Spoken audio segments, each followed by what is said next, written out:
Hello வணக்கம். இன்றைக்கி வந்து நம்ம சுவிய பலகாரம் எப்படி பண்ணுறோன்னு பார்க்கலாம். இது வந்து கடலைப்பருப்பை நான் நல்லா ஊற வச்சு அதை நான் வந்து நல்லா மைய அரைக்காமல் நான் கொஞ்சம் அரைக்காமல் எடுத்துக்கிட்டு அதை நான் சட்டியில் போட்டு வெள்ளைக்கட்டியோட நல்லா வேக வைக்கிறேன். அது கட்டியாகிற வரையும். அதுக்கப்புறம் நம்ம தேங்காவை எடுத்து நல்லா அந்த மாதிரி திருவிக்கணும். திருவி நல்லா தேங்காய் பூவை வந்து நம்ம ஏற்கனவே பண்ணி வச்ச அந்த கடலைப்பருப்பு இதோட சேர்த்து இந்த மாதிரி நல்லா சேர்த்து நம்ம உருண்டை பிடிக்கிறதுக்காக நம்ம ரெடி பண்ணணும். அதுக்கப்புறம் நம்ம கொஞ்சம் நேரம் அங்கே ஆனோன்னா நல்லா கட்டியாயிடும். உடனே நம்ம வந்து உருண்டை பிடிக்க ஆரம்பிச்சிடலாம்.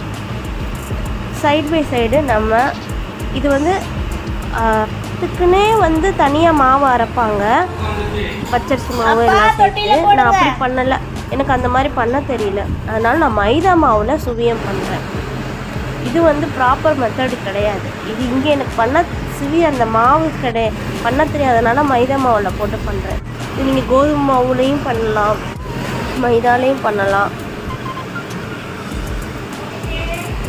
பண்ணி போட்டு நல்லா அந்த உருண்டை பிடிச்சதில் நல்லா ரோலில் எடுத்து நம்ம மாவில் போட்டு போடுறோம்.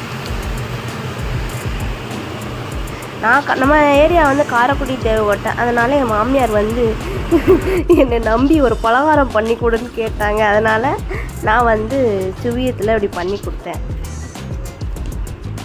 நல்லா தான் இருக்குது, நல்லா தான் வந்துச்சு,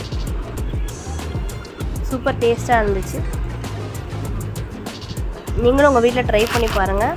நான் வந்து ஊருக்கு போய் நான் வந்து நிஜமாக அந்த மாவு எப்படி அரைக்கிறதுன்னு கற்றுட்டு வரேன். அந்த உருண்டையை நம்ம அந்த மாவில் போட்டு எடுக்கிறோம்ல, அது மைதா மாவில் போட்டு எடுத்தோம்ல, அது ஊர் சைடு எப்படி பண்ணுறாங்கன்னு கேட்டுட்டு வரேன். ஓகே, இது ரொம்ப டேஸ்ட்டாக இருக்கும், ட்ரை பண்ணி பாருங்கள்.